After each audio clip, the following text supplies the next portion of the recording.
विजेपाल news 18 Punjab देख रहे सारे दर्शकों का स्वागत है। मैं हां विजेपाल बराड़। सब तो पहला अज दी सब तो वड्डी खबर, खेती कानूनां ते सुप्रीम रोक लग सकती है। यानी सुप्रीम कोर्ट देश की सब तो वड्डी अदालत, सर्वोच्च अदालत इन्हां कानूनां ते रोक ला सकती है। इन्हां होल्ड करन दे अज सुप्रीम कोर्ट ने साफ साफ संकेत दिते ने।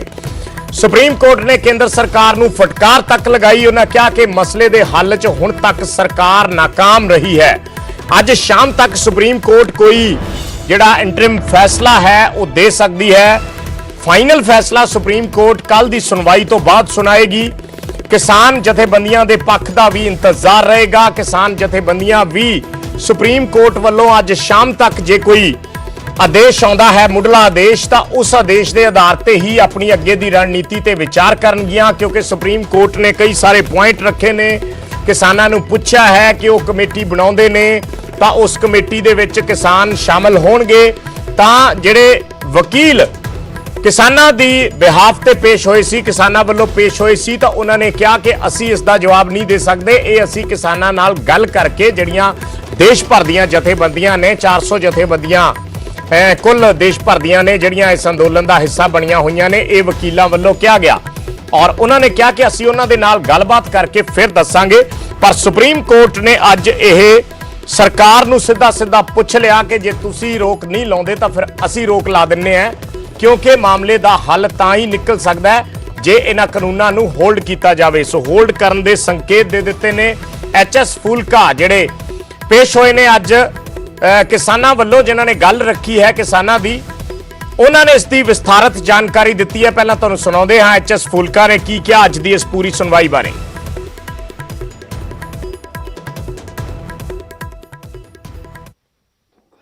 कि इत्थे इन्हां नूं सुप्रीम कोर्ट जे और स्टे कर रही है, सुप्रीम कोर्ट का स्टे कर रहे हैं।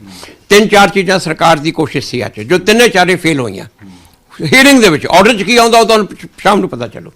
पहली गल सरकार की कोशिश सी कि जे तुसीं स्टे कर रहे हो तो प्रोटेस्ट उठ जाए। उस सुप्रीम कोर्ट ने कहा कि बिल्कुल असीं कहा नहीं, बिल्कुल नहीं उठांगे।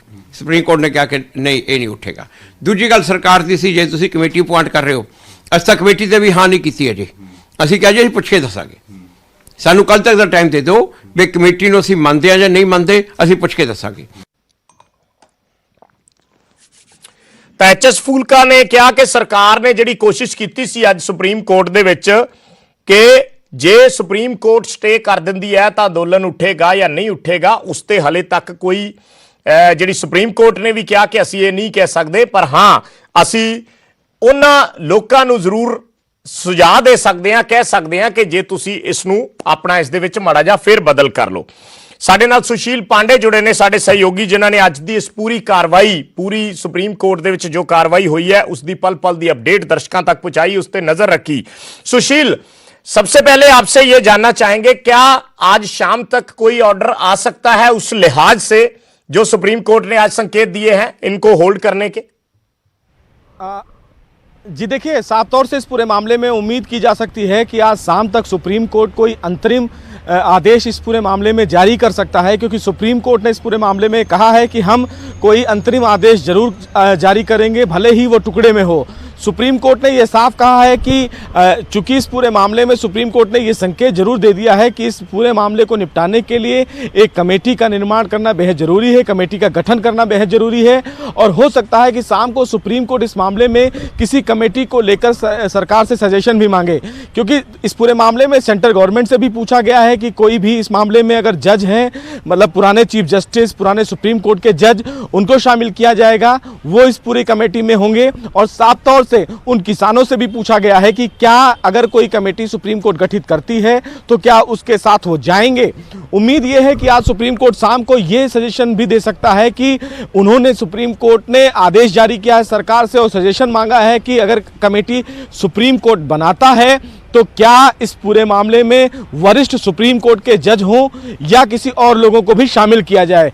तो हमें अभी सुप्रीम कोर्ट के आदेश का इंतजार करना होगा, लेकिन सुप्रीम कोर्ट ने यह जरूर स्पष्ट कर दिया है कि इस मामले को लेकर वो टुकड़ों टुकड़ों में आदेश जारी करेंगे, यानी कि कमेटी के गठन को लेकर हो सकता है आज सुप्रीम कोर्ट कोई अहम आदेश शाम तक जारी कर दे। कल भी सुप्रीम कोर्ट इस मामले की सुनवाई करेगा और उस सुनवाई के दौरान सुप्रीम कोर्ट सेंट्रल गवर्नमेंट से और जो किसान एसोसिएशन है उनके लोगों से जवाब तलब करे कि कमेटी में अगर इन लोगों को शामिल किया जाता है तो क्या आप लोग सहमत हैं या नहीं सहमत हैं। इन तमाम पहलुओं पर आज शाम को सुप्रीम कोर्ट शायद कोई आदेश जारी कर सकता है। जी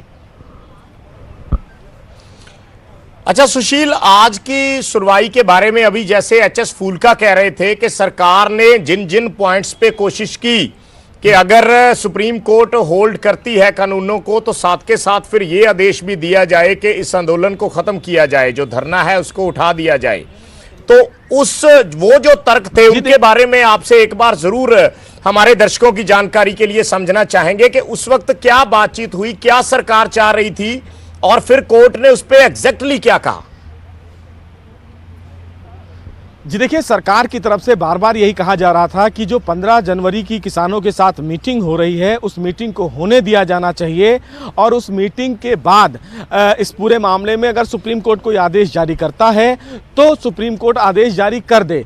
अब ऐसे में एचएस फुल्का की तरफ से जब दलीलें सुप्रीम कोर्ट में रखी गई तो उस दौरान चीफ जस्टिस ने कहा कि जो किसान धरने पर बैठे हुए हैं उन धरने प्रदर्शन को लेकर सुप्रीम कोर्ट बहुत ज़्यादा चिंतित है, लिहाजा जो किसान एसोसिएशन के रिप्रेजेंटेशन यहाँ पर जो वकील हैं उनसे उन्होंने ये अपील की कि वो तमाम लोगों से जाकर ये कहें कि वहाँ पर जो बुजुर्ग हैं, जो बच्चे हैं, जो महिलाएं हैं वो वापस अपने घर चले जाएं, क्योंकि इस मामले में सुप्रीम कोर्ट कोई अहम आदेश जारी करने वाला है।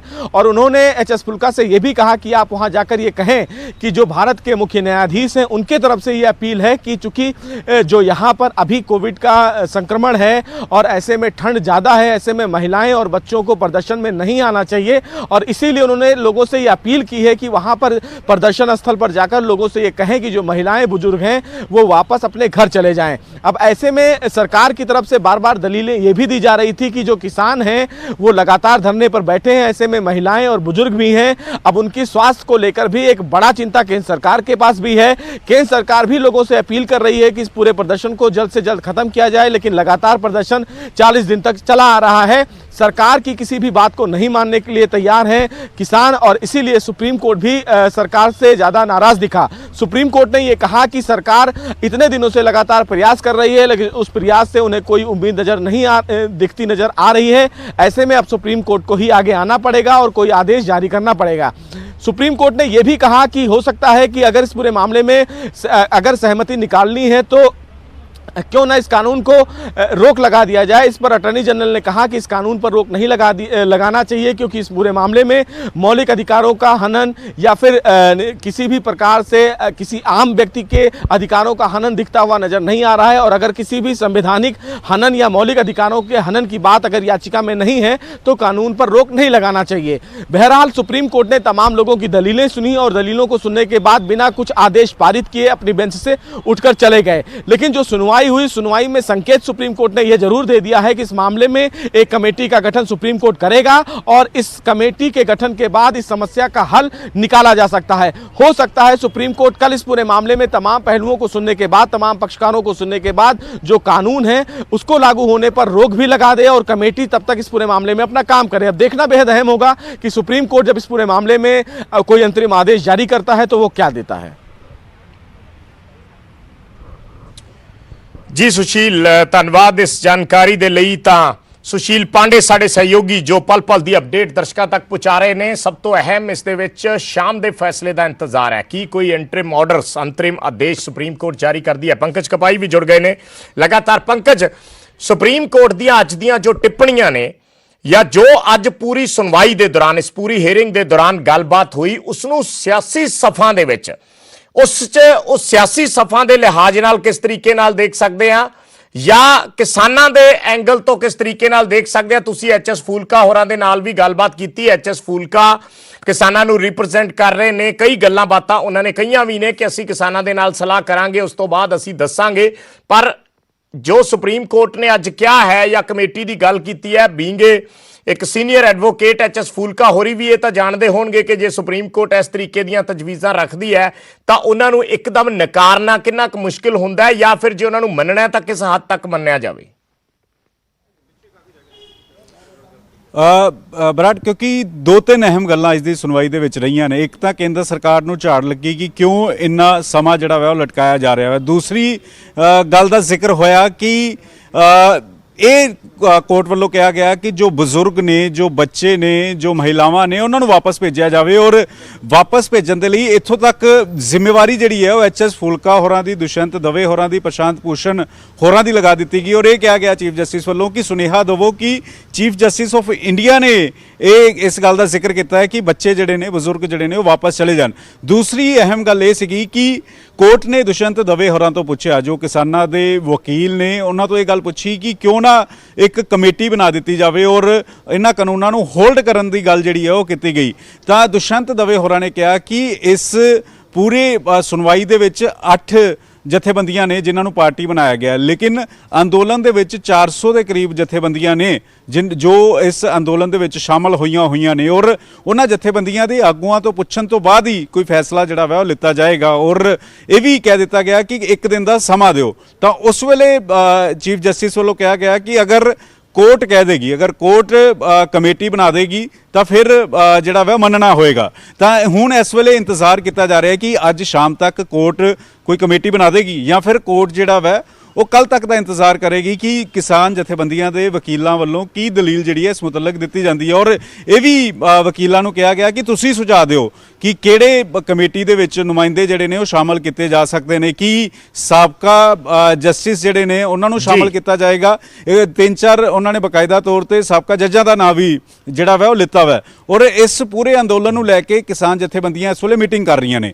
ਕਿ ਹੁਣ ਜਦੋਂ ਹੋਲਡ ਕਰਨ ਦੀ ਗੱਲ ਜਿਹੜੀ ਉਹ ਕੀਤੀ ਜਾ ਰਹੀ ਹੈ, ਜਦੋਂ ਇਹ ਕਿਹਾ ਜਾ ਰਿਹਾ ਹੈ ਕਿ ਕਮੇਟੀ ਬਣਾਉਣ ਦੀ ਗੱਲ ਕੀਤੀ ਜਾ ਰਹੀ ਹੈ, ਇਸ ਗੱਲ ਦਾ ਜ਼ਿਕਰ, ਕਮੇਟੀ ਬਣਾਉਣ ਦਾ ਜ਼ਿਕਰ ਸਰਕਾਰ ਵੱਲੋਂ ਵੀ ਕੀਤਾ ਜਾ ਰਿਹਾ ਸੀਗਾ, ਲੇਕਿਨ ਇਹ ਜਥੇਬੰਦੀਆਂ ਨੇ ਉਸ ਗੱਲ ਨੂੰ ਮਨਾ ਕਰ ਦਿੱਤਾ ਸੀਗਾ। ਲੇਕਿਨ ਜਦੋਂ ਚੀਫ ਜਸਟਿਸ ਕਹਿ ਰਹੇ ਨੇ ਕਿ ਅਗਰ ਕੋਰਟ ਵੱਲੋਂ ਕਮੇਟੀ ਬਣਾ ਦਿੱਤੀ ਜਾਏਗੀ ਤਾਂ ਮੰਨਣਾ ਹੋਏਗਾ, ਤਾਂ ਇਸ ਗੱਲ ਨੂੰ ਲੈ ਕੇ ਇਸ ਵੇਲੇ ਮੰਥਨ ਚੱਲ ਰਿਹਾ ਔਰ ਇੰਤਜ਼ਾਰ ਕੀਤਾ ਜਾ ਰਿਹਾ ਹੈ ਕਿ ਕੋਰਟ ਕੱਲ ਤੱਕ ਦਾ ਇੰਤਜ਼ਾਰ ਕਰੇਗੀ ਜਾਂ ਫਿਰ ਅੱਜ ਹੀ ਕਮੇਟੀ ਦਾ ਐਲਾਨ ਜਿਹੜਾ ਵਾ ਕੋਰਟ ਵੱਲੋਂ ਕਰ ਦਿੱਤਾ ਜਾਏਗਾ। ਦੂਜੇ ਪਾਸੇ ਅਗਰ ਕਾਂਗਰਸ ਦੀ ਗੱਲ ਕੀਤੀ ਜਾਵੇ, ਜੰਤਰ ਮੰਤਰ ਤੇ ਧਰਨਾ ਦੇ ਰਹੇ ਨੇ, ਕਾਂਗਰਸ ਵੱਲੋਂ ਵੀ ਇੱਕ ਬੈਠਕ ਜਿਹੜੀ ਹੈ ਅੱਜ ਸ਼ਾਮ ਨੂੰ ਸ਼ੁਰੂ ਹੋ ਜਾਏਗੀ ਕਿ ਅੱਗੇ ਕਾਂਗਰਸ ਦੀ ਕੀ ਰਣਨੀਤੀ ਰਹੇਗੀ, ਕਿਸ ਤਰੀਕੇ ਦੇ ਨਾਲ ਸੁਪਰੀਮ ਕੋਰਟ ਦੀ ਹੀਅਰਿੰਗ ਨੂੰ ਜਿਹੜਾ ਵਾ ਕਾਂਗਰਸ ਵੱਲੋਂ ਦੇਖਿਆ ਜਾ ਰਿਹਾ ਹੈ। ਬੀਜੇਪੀ ਇਹ ਕਹਿ ਰਹੀ ਹੈ, ਬੀਜੇਪੀ ਦਾ ਇਹ ਕਹਿਣਾ ਹੈ ਕਿ ਕੋਰਟ ਜੋ ਵੀ ਫੈਸਲਾ ਸੁਣਾਏਗੀ, ਕੋਰਟ ਜੋ ਕੁਝ ਵੀ ਕੋਰਟ ਵੱਲੋਂ ਟਿੱਪਣੀਆਂ ਵੀ ਕੀਤੀਆਂ ਗਈਆਂ ਨੇ ਉਹ ਮਨਜ਼ੂਰ ਨੇ, ਕਿਉਂਕਿ ਚੀਫ ਜਸਟਿਸ ਆਫ ਇੰਡੀਆ ਵੱਲੋਂ ਜ਼ਿਕਰ ਕੀਤਾ ਗਿਆ। ਔਰ ਇਸ ਗੱਲ ਦਾ ਵੀ ਜ਼ਿਕਰ ਬਕਾਇਦਾ ਤੌਰ ਤੇ ਅੱਜ ਦੀ ਸੁਣਵਾਈ ਦੇ ਵਿੱਚ ਕੀਤਾ ਗਿਆ ਕਿ 26 ਜਨਵਰੀ ਨੂੰ ਪਰੇਡ ਦੇ ਵਿੱਚ ਮਾਹੌਲ ਜਿਹੜਾ ਵਾ ਉਹ ਜਥੇਬੰਦੀਆਂ ਖਰਾਬ ਕਰ ਸਕਦੀਆਂ ਨੇ। ਤਾਂ ਦੁਸ਼ਯੰਤ ਦਵੇ ਹੋਰਾਂ ਨੇ, ਜੋ ਕਿਸਾਨਾਂ ਦੇ ਵਕੀਲ ਨੇ, ਉਹਨਾਂ ਨੇ ਕਿਹਾ ਕਿ 26 ਜਨਵਰੀ 'ਚ ਕੋਈ ਵੀ ਜਨਪਦ ਤੇ ਪਰੇਡ ਤੇ ਜਿਹੜਾ ਸ਼ਾਮਲ ਨਹੀਂ, ਜਥੇਬੰਦੀਆਂ ਵੱਲੋਂ ਜਿਹੜਾ ਵਾ ਕੋਈ ਵੀ ਸ਼ਾਮਲ ਨਹੀਂ ਹੋਏਗਾ। ਔਰ ਇੱਥੋਂ ਤੱਕ ਜ਼ਿਕਰ ਕਰ ਦਿੱਤਾ ਗਿਆ ਕਿ ਰਾਮਲੀਲਾ ਮੈਦਾਨ ਦਾ ਜਗ੍ਹਾ ਤੁਸੀਂ ਦੇ ਦਿਓ, ਅਸੀਂ ਤਾਂ ਰਾਮਲੀਲਾ ਮੈਦਾਨ ਹੀ ਜਾ ਰਹੇ ਸੀਗੇ। ਤਾਂ ਇਹ ਸਾਰਾ ਘਟਨਾਕ੍ਰਮ ਅੱਜ ਥੋੜੀ ਜਿਹੀ ਕਲੈਰਿਟੀ ਮੈਂ ਤੁਹਾਡੇ ਤੋਂ ਇੱਥੇ ਚਾਹੂੰਗਾ ਪੰਕਜ, ਥੋੜੀ ਜਿਹੀ ਕਲੈਰਿਟੀ ਮੈਂ ਇੱਥੇ ਚਾਹੂੰਗਾ। ਜਿਹੜੀ 26 ਜਨਵਰੀ ਦੀ ਤੁਸੀਂ ਗੱਲ ਕੀਤੀ ਹੈ, ਜਿਹੜਾ ਕੋਰਟ ਦੇ ਵਿੱਚ ਉਹਨਾਂ ਨੇ ਕਿਹਾ ਕਿ ਅਸੀਂ ਰਾਜਪਥ ਤੇ ਨਹੀਂ ਜਾਵਾਂਗੇ, ਮਤਲਬ ਇਸ ਦਾ ਮਤਲਬ ਕੀ ਹੈ ਕਿ ਉਹ 26 ਦੀ ਰੈਲੀ ਨਹੀਂ ਕੱਢਣਗੇ ਜਾਂ ਫਿਰ ਉਹਨਾਂ ਨੇ ਸਿਰਫ ਰਾਜਪਥ ਦੀ ਗੱਲ ਕਹੀ ਹੈ ਕਿ ਅਸੀਂ ਰਾਜਪਥ ਨਹੀਂ ਜਾਵਾਂਗੇ, ਅਸੀਂ ਰੈਲੀ ਆਪਣੀ ਕੱਢਾਂਗੇ ਦਿੱਲੀ ਦੇ ਵਿੱਚ? ਵਿਜੇ, ਕਿਉਂਕਿ ਪਹਿਲਾਂ ਇਹ ਕਿਹਾ ਜਾ ਰਿਹਾ ਸੀਗਾ ਕਿ ਰਾਜਪਥ ਵਾਲੀ ਥਾਂ ਤੇ ਉਸ ਜਿੱਥੇ ਪਰੇਡ ਕੱਢੀ ਜਾਂਦੀ ਹੈ ਉੱਥੇ ਟਰੈਕਟਰ ਜਿਹੜੇ ਨੇ ਉਹ ਸ਼ਾਮਲ ਹੋਣਗੇ, ਉੱਥੇ ਪਰੇਡ ਕੱਢੀ ਜਾਏਗੀ। ਲੇਕਿਨ ਅੱਜ ਕਿਸਾਨ ਜਥੇਬੰਦੀਆਂ ਦੇ ਵਕੀਲਾਂ ਵੱਲੋਂ ਕਿਹਾ ਗਿਆ ਕਿ ਰਾਜਪਥ ਤੇ ਕੋਈ ਕਿਸਾਨ ਜਥੇਬੰਦੀ ਦੇ ਨੁਮਾਇੰਦੇ ਜਾਂ ਕਿਸਾਨਾਂ ਵੱਲੋਂ ਉਹ ਪਰੇਡ ਖਰਾਬ ਨਹੀਂ ਕੀਤੀ ਜਾਏਗੀ। ਇਸ ਗੱਲ ਨੂੰ ਜਥੇਬੰਦੀਆਂ ਵੀ ਸਮਝਦੀਆਂ ਨੇ, ਇਸ ਗੱਲ ਦਾ ਜ਼ਿਕਰ ਹੋਇਆ। ਲੇਕਿਨ ਇਹ ਕਿਹਾ ਗਿਆ ਕਿ ਅਗਰ ਕਿਤੇ 26 ਤਰੀਕ ਨੂੰ ਰਾਮਲੀਲਾ ਮੈਦਾਨ ਆਉਣਾ ਚਾਹਣ ਤਾਂ ਉਸ ਦੀ ਇਜਾਜ਼ਤ ਜਿਹੜੀ ਹੈ ਉਹ ਦਿੱਤੀ ਜਾਵੇ। ਤਾਂ ਇਸ ਪੂਰੇ ਮਾਮਲੇ ਨੂੰ ਲੈ ਕੇ ਇੱਥੋਂ ਤੱਕ ਵੀ ਸਵਾਲ ਉੱਠੇ। ਕਿਸਾਨ ਜਥੇਬੰਦੀਆਂ ਵੱਲੋਂ ਕਿਹਾ ਗਿਆ ਕਿ ਜੋ ਬੀਜੇਪੀ ਦੇ ਲੀਡਰ ਨੇ, ਕਦੀ ਨਕਸਲਵਾਦੀ ਕਹਿ ਦਿੰਦੇ ਨੇ, ਕਦੋਂ ਮਾਓਵਾਦੀ ਕਹਿ ਦਿੰਦੇ ਨੇ, ਕਦੀ ਖਾਲਿਸਤਾਨੀ ਕਹਿ ਦਿੰਦੇ ਨੇ। ਔਰ ਐਚ.ਐਸ. ਫੁਲਕਾ ਹੋਰਾਂ ਨੇ ਕਿਹਾ ਕਿ ਉਹਨਾਂ ਦੇ ਆਲੇ ਦੁਆਲੋਂ ਹੀ ਜਿਹੜੇ ਉਹਨਾਂ ਦਾ ਪਿੰਡ ਹੈ ਉੱਥੋਂ ਹੀ 40 ਟਰਾਲੀਆਂ ਜਿਹੜੀਆਂ ਨੇ ਉਹ ਆਈਆਂ ਹੋਈਆਂ ਨੇ ਔਰ ਉਹਨਾਂ ਵਿੱਚ ਜ਼ਿਆਦਾਤਰ ਬਜ਼ੁਰਗ ਮਹਿਲਾਵਾਂ ਨੇ। ਔਰ ਇਸ ਤਰੀਕੇ ਨਾਲ ਇਲਜ਼ਾਮ ਲਗਾਉਣਾ, ਕਦੀ ਖਾਲਿਸਤਾਨੀ ਕਹਿਣਾ, ਕਦੀ ਮਾਓਵਾਦੀ ਕਹਿਣਾ, ਇਹ ਬੇਹੱਦ ਗਲਤ ਹੈ। ਵਿਜੇ, ਠੀਕ ਹੈ ਪੰਕਜ, ਧੰਨਵਾਦ ਇਸ ਜਾਣਕਾਰੀ ਦੇ ਲਈ। ਫਿਲਹਾਲ ਤੁਸੀਂ ਨਜ਼ਰ ਬਣਾਏ ਰੱਖੋ, ਦੁਬਾਰਾ ਅਪਡੇਟ ਦੇ ਲਈ ਤੁਹਾਡੇ ਕੋਲੇ ਆਵਾਂਗੇ। ਇੰਤਜ਼ਾਰ ਹੈ ਸ਼ਾਮ ਦਾ ਕਿ ਸ਼ਾਮ ਨੂੰ ਸੁਪਰੀਮ ਕੋਰਟ ਕੀ ਕੋਈ ਅੰਤਰਿਮ ਆਦੇਸ਼ ਜਾਰੀ ਕਰਦੀ ਹੈ ਜਾਂ ਫਿਰ ਜਿਹੜਾ ਆਖਰੀ ਫੈਸਲਾ ਹੈ ਉਹ ਕੱਲ ਹੀ ਸੁਪਰੀਮ ਕੋਰਟ ਵੱਲੋਂ ਜਾਰੀ ਕੀਤਾ ਜਾਏਗਾ। ਹਾਲਾਂਕਿ ਸੁਪਰੀਮ ਕੋਰਟ ਨੇ ਕਿਹਾ ਹੈ ਇਹ ਕਿਹਾ ਅੱਜ ਕਿ ਉਹ ਟੁਕੜਿਆਂ ਦੇ ਵਿੱਚ 20 ਆਦੇਸ਼ ਜਿਹੜੇ ਨੇ ਉਹ ਜਾਰੀ ਕਰ ਸਕਦੇ ਨੇ। ਇੱਕ ਵਾਰੀ ਫਿਰ ਦੱਸ ਦਿੰਨੇ ਆ, ਖੇਤੀ ਕਾਨੂੰਨਾਂ ਦੀ ਸੁਣਵਾਈ ਦੇ ਜਿਹੜੇ ਅਹਿਮ ਪੱਖ ਨੇ ਅੱਜ ਜਿਹੜੇ ਸੁਪਰੀਮ ਕੋਰਟ ਦੇ ਵਿੱਚ ਆਏ ਨੇ। ਸੁਪਰੀਮ ਕੋਰਟ ਨੇ ਕਿਹਾ ਸਰਕਾਰ ਨੂੰ ਸਿੱਧਾ ਸਪਸ਼ਟ ਸ਼ਬਦਾਂ ਦੇ ਵਿੱਚ ਕਿ ਜੇ ਤੁਸੀਂ ਕਾਨੂੰਨ ਹੋਲਡ ਨਹੀਂ ਕਰ ਸਕਦੇ ਤਾਂ ਅਸੀਂ ਕਰ ਦੇਵਾਂਗੇ। ਕੇਂਦਰ ਸਰਕਾਰ ਨੇ ਕਾਨੂੰਨਾਂ ਤੇ ਰੋਕ ਲਾਉਣ ਦਾ ਵਿਰੋਧ ਕੀਤਾ ਇਸ ਸੁਣਵਾਈ ਦੇ ਦੌਰਾਨ ਔਰ ਸਰਕਾਰ ਨੂੰ ਉਸ ਦੀ ਜਿਹੜੀ ਹੱਲ ਹਿੱਤ ਕਾਰਗੁਜ਼ਾਰੀ ਹੈ, ਯਾਨੀ ਸਰਕਾਰ ਨੇ ਜਿਹੜਾ ਇਹ ਦਾਅਵਾ ਕੀਤਾ ਕਿ ਉਹ ਮਾਮਲੇ ਦੇ ਹੱਲ ਦੀ ਕੋਸ਼ਿਸ਼ ਕੀਤੀ ਹੈ ਉਹਨਾਂ ਨੇ, ਤਾਂ ਕੇਂਦਰ ਸਰਕਾਰ ਦੀ ਇਸ ਹੱਲ ਹਿੱਤ ਕਾਰਗੁਜ਼ਾਰੀ ਤੇ ਵੀ ਸੁਪਰੀਮ ਕੋਰਟ ਨੇ ਨਾ ਖੁਸ਼ੀ ਜਤਾਈ। ਉਹਨਾਂ ਨੇ ਕਿਹਾ ਕਿ ਤੁਸੀਂ ਇਸ ਮਾਮਲੇ ਨੂੰ ਗੰਭੀਰਤਾ ਦੇ ਨਾਲ ਹੱਲ ਕਰਨ ਦੀ ਕੋਸ਼ਿਸ਼ ਨਹੀਂ ਕੀਤੀ। ਅਦਾਲਤ ਨੇ ਵੀ ਕਿਹਾ ਕਿ ਜੇ ਕੁਝ ਗਲਤ ਹੋਇਆ ਤਾਂ ਅਸੀਂ ਸਾਰੇ ਜ਼ਿੰਮੇਵਾਰ ਹੋਵਾਂਗੇ, ਇਸ ਕਰਕੇ ਅਸੀਂ ਖੂਨ ਖਰਾਬੇ ਦਾ ਦਾਗ ਨਹੀਂ ਲੈ ਸਕਦੇ।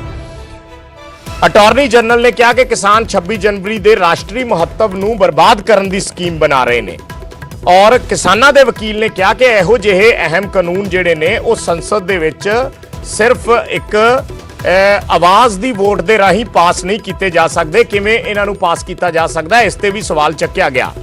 ਫਿਰ ਕੈਨੇਡਾ ਚੋਂ ਆਏ ਫੰਡ ਦਾ ਵੀ ਹਰੀਸ਼ ਸਾਲਵੇ ਹੋਰਾਂ ਵੱਲੋਂ ਜ਼ਿਕਰ ਕੀਤਾ ਗਿਆ।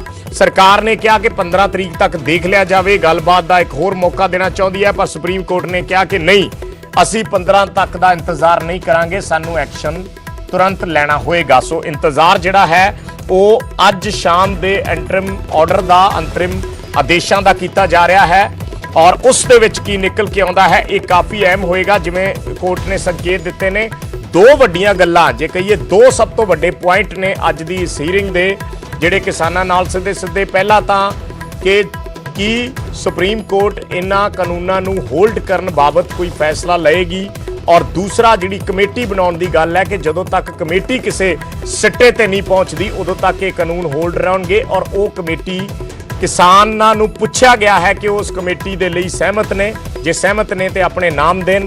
ਪਰ ਇੱਥੋਂ ਤੱਕ ਵੀ ਕੋਰਟ ਨੇ ਕਿਹਾ ਕਿ ਜੇ ਕਿਸਾਨ ਸਹਿਮਤ ਨਾ ਵੀ ਹੋਣਗੇ, ਕਿਉਂਕਿ ਅਸੀਂ ਇਸ ਮਾਮਲੇ ਦਾ ਹੱਲ ਕਰਨਾ ਹੈ, ਅਸੀਂ ਫਿਰ ਵੀ ਕਮੇਟੀ ਬਣਾਉਣ ਬਾਰੇ ਸੋਚਾਂਗੇ। ਸੋ ਹੁਣ ਅੱਗੇ ਕੱਲ ਨੂੰ ਇੱਕ ਵਾਰੀ ਫਿਰ ਸੁਣਵਾਈ ਹੋਣੀ ਹੈ, ਉਸ ਦੇ ਵਿੱਚ ਆਪਣਾ ਪੱਖ ਰੱਖਿਆ ਜਾਣਾ ਹੈ। ਕਿਸਾਨਾਂ ਦੇ ਜਿਹੜੇ ਵਕੀਲ ਨੇ ਪ੍ਰਸ਼ਾਂਤ ਭੂਸ਼ਣ, HS ਫੂਲਕਾ, ਦੁਸ਼ਯੰਤ ਦਵੇ ਔਰ ਗੋਂਸਾਲਵਿਸ ਜਿਹੜੇ ਨੇ, ਉਹਨਾਂ ਵੱਲੋਂ 4 ਜਿਹੜੇ ਸੀਨੀਅਰ ਵਕੀਲ ਨੇ ਸੁਪਰੀਮ ਕੋਰਟ ਦੇ, ਉਹਨਾਂ ਨੇ ਪੱਖ ਰੱਖਿਆ और काफी गल्लां बातां आज सुप्रीम कोर्ट विच होईयां। दिल्ली में आ रहे हैं, कुछ लोग अपने अपने प्रदेशों में प्रदर्शन कर रहे हैं। मैं महाराष्ट्र जाकर आया, नांदेड़ में नांदेड़ साहब में बहुत बड़ा प्रदर्शन हुआ किसानों का। कलकत्ते में मैं आप देख कर आया हूँ, बहुत बड़ा प्रदर्शन था किसानों का। रांची में किसानों का प्रदर्शन था। देश भर में किसान प्रदर्शन कर रहे हैं, कोशिश कर रहे हैं। कुछ दिल्ली आए, कुछ अपने अपने स्टेट में कर रहे हैं, मगर ये तो बाहरले मुल्कों में भी चला गया। मैं समझता हूँ कि सरकार अभी भी इसको एक प्रदेश का कहे तो सरकार की ये भूल होगी। ये तो इंग्लैंड में चला गया, वाशिंगटन में चला गया, ये तो ऑस्ट्रेलिया में चला गया, सब दुनिया के हर देश में चला गया। सरकार बताए कि माननीय बरतानिया के प्राइम मिनिस्टर क्यों ना आ पाए चीफ गेस्ट के तौर पे 26 जनवरी के प्रोग्राम में। ये सरकार अभी भी अगर इसको नहीं गंभीरता से लेगी तो मैं समझता हूँ ये और ज़्यादा